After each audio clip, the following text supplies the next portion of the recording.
Assalamualaikum warahmatullahi wabarakatuh.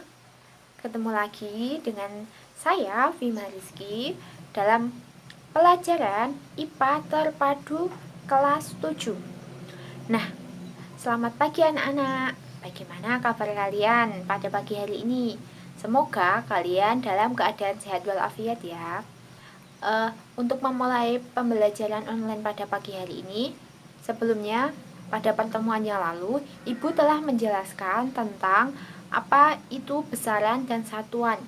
Nah, di dalam besaran dan satuan kemarin ada sebuah satuan yaitu Kelvin atau satuan suhu. Nah, apa sih suhu itu menurut kalian?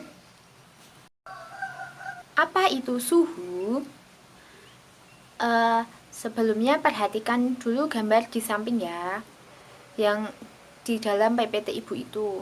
Pernahkah kalian melihat kabel pada tiang listrik di sekitar kalian? Mengapa pada siang hari kabel terlihat kendor sedangkan pada malam hari tidak? Dan cobalah amati gambar tersebut ya anak-anak. Ada dua gambar kan di samping, yang satu pada siang hari, yang satu pada malam hari. Suhu sebuah benda adalah tingkat derajat panas suatu benda yang panas mempunyai derajat panas lebih tinggi daripada benda yang dingin. Suhu harus diukur secara kuantitatif dengan alat ukur suhu yang disebut dengan termometer. Nah, termometer sendiri terdiri dari beberapa jenis, yaitu termometer yat cair yang terdiri dari termometer laboratorium dan termometer badan. Yang kedua itu ada termometer bimetal, dan yang ketiga itu ada termometer kristal cair.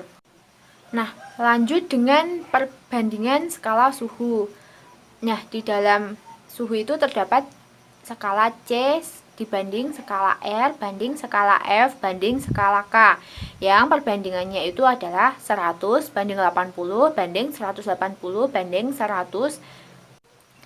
Nah, kita lanjutkan yaitu tentang perubahan akibat suhu. Apa yang terjadi pada benda jika suhunya berubah? Salah satu perubahan yang terjadi pada benda adalah ukuran benda itu berubah. Jika suhu benda naik, secara umum ukuran benda bertambah. Peristiwa ini disebut dengan pemuaian. Nah, kita lanjutkan dengan macam-macam pemuaian ya.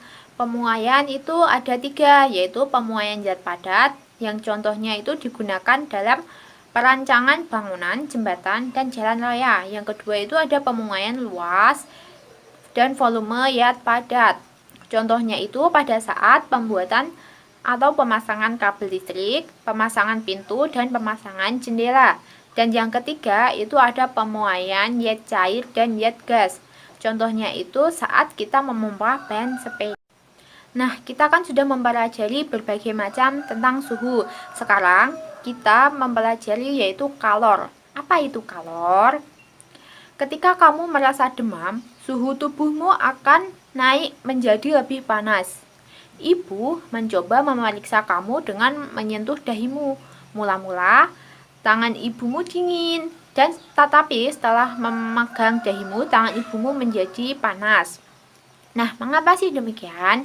Hal itu karena kalor adalah energi panas dari tubuhmu berpindah ke tangan ibu yang dingin. Berarti kalor itu berpindah dari suhu yang lebih tinggi menuju suhu yang lebih rendah.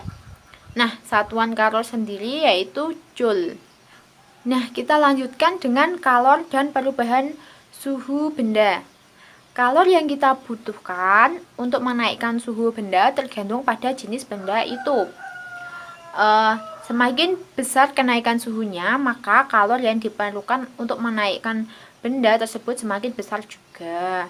Lanjut, besaran yang digunakan dalam kalor yaitu adalah kalor jenis. Rumus yang sering digunakan dalam menghitung kalor adalah QMC delta T.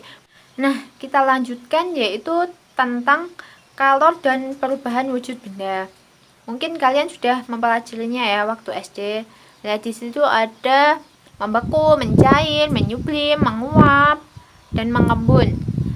Nanti itu perubahannya sendiri-sendiri. Misal dari padat ke cair itu membeku atau cair menjadi gas. Itu apa namanya? Bisa kalian lihat di PPT Ibu ya. Nanti kalian cermati.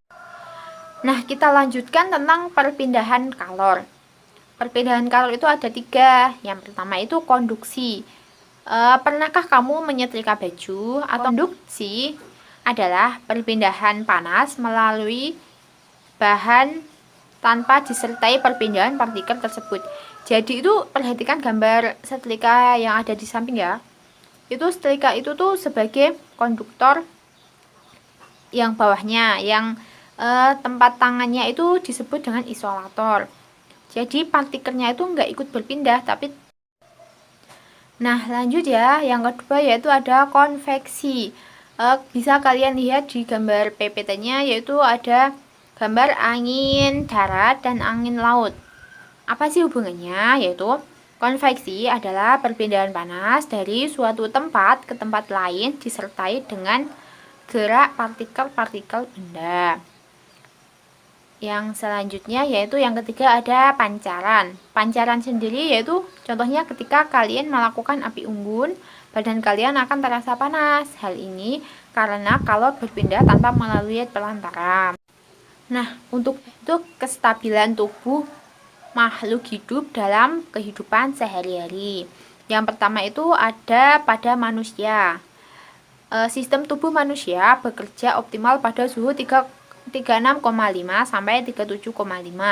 Pada saat kamu beraktivitas seperti olahraga, terjadi peningkatan proses perubahan energi kimia dari makanan menjadi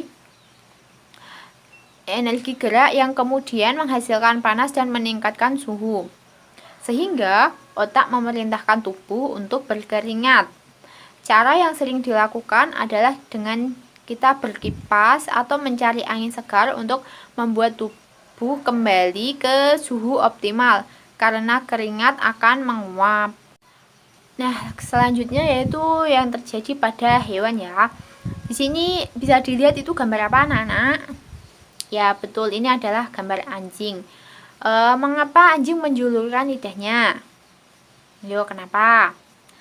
Hal ini terjadi karena anjing tidak memiliki kelenjar keringat, sehingga menjulurkan lidahnya untuk menjaga kestabilan suhu tubuh agar tetap optimal. Nah, sekian materi dari Ibu. Sebentar, Ibu kasih tugas ya. Nah, ini tugas untuk anak-anak yang nanti dikirimkan minggu depan ke email Ibu ya. Di sini terdapat tabel, yaitu ada perubahan wujud dan contohnya itu silahkan diisi. Misalnya itu kamu sedang memasak atau kamu sedang membuat es. Nah, itu tuh terjadi perubahan wujud apa? Apa saja. Dan sekian dari Ibu. Untuk pertanyaannya kita pindah ke grup WhatsApp ya. Nah, terima kasih. Assalamualaikum warahmatullahi wabarakatuh.